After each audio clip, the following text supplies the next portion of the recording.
Welcome back to Cohen and Kerr. We're in our last segment with our interview with Laura Sellers, and I'm of course joined by Amanda V with the Freelance Star as we are here at the Stafford Regional Airport. And so we have just one more segment of 8 minutes. So Laura, you talked about the school district, and there have been accusations by both boards, the school board and the supervisors, that each other lacks transparency.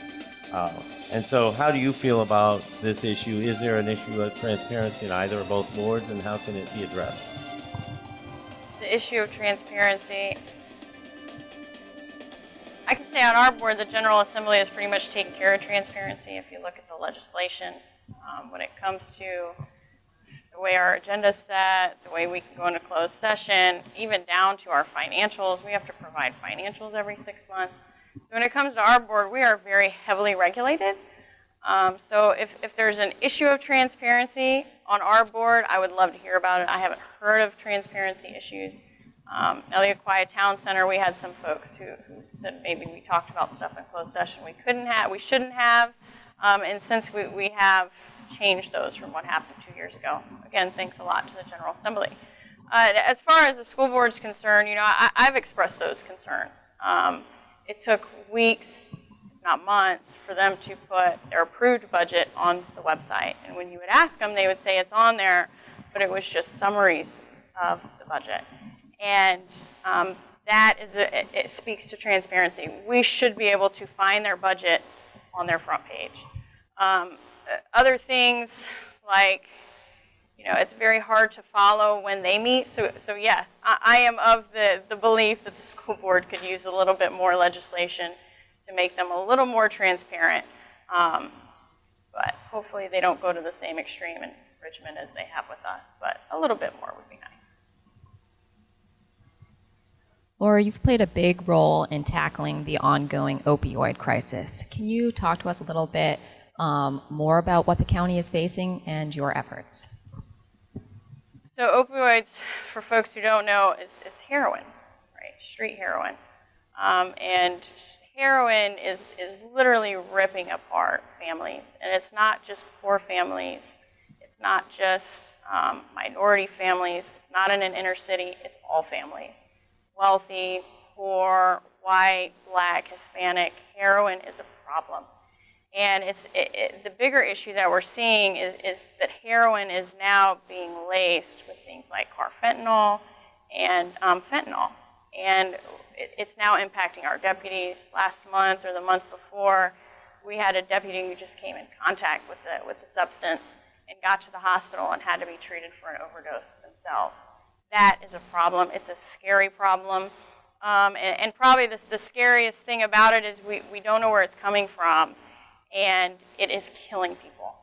It used to be the most dangerous time for a heroin addict, and I was on this show several years ago and talked about it, was when they came out of the hospital or when they came out of jail. And it was because they would go back to using the same amount of substance as they did before.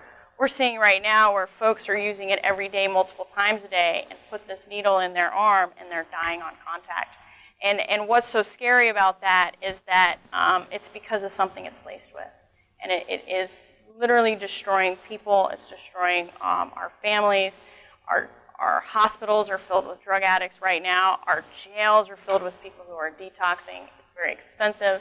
And so what I've asked, not only in Richmond, but I've also talked to Congressman Whitman about it, is we need help. We need the ability to make sure that our deputies are protected, to make sure that they are armed with the antidote, really, the things that bring people back to life, so that not for that drug addict, but for their families. And so that's what we've been in Richmond. I've been up in D.C. talking about this, and I've taken it on a show and gotten the region involved. And as you see, we're now starting to talk about it a whole lot more. So, hopefully that answers it.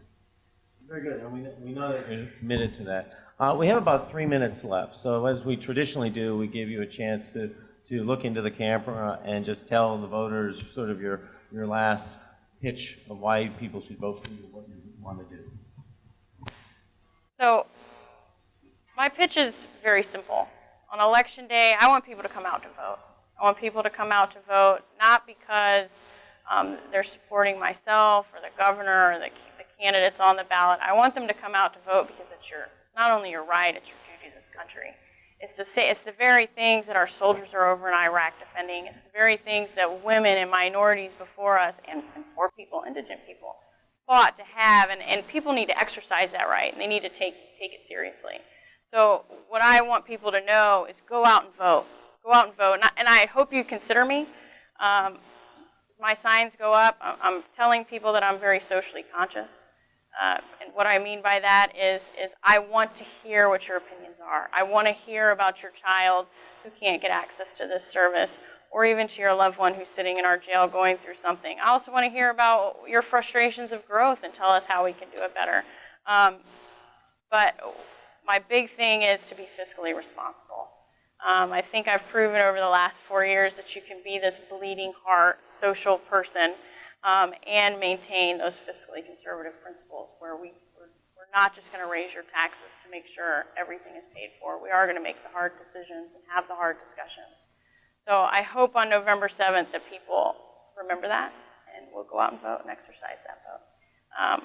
Find out more information on my website, laurasellers.org. I'm on Facebook. People find me on Facebook. You can find my personal page. Learn about my son and my dog and my family. And you can follow my county page where I talk about issues in the county and what we're doing. Thank you, Laura. And you can learn more about all the candidates by watching Cohen and Kerr and checking everybody's Facebook and websites. We thank again Amanda Visazano for being here today. She's from the Freelance Star. We have had a whole series of interviews and debates with all the candidates. November 7th is coming up quickly. And we remind you that in Stafford, we have had some elections decided by 12 or 13, 15 votes, so that your vote actually matters. And it matters that you come back, so come back and see Cohen and Kerr next time.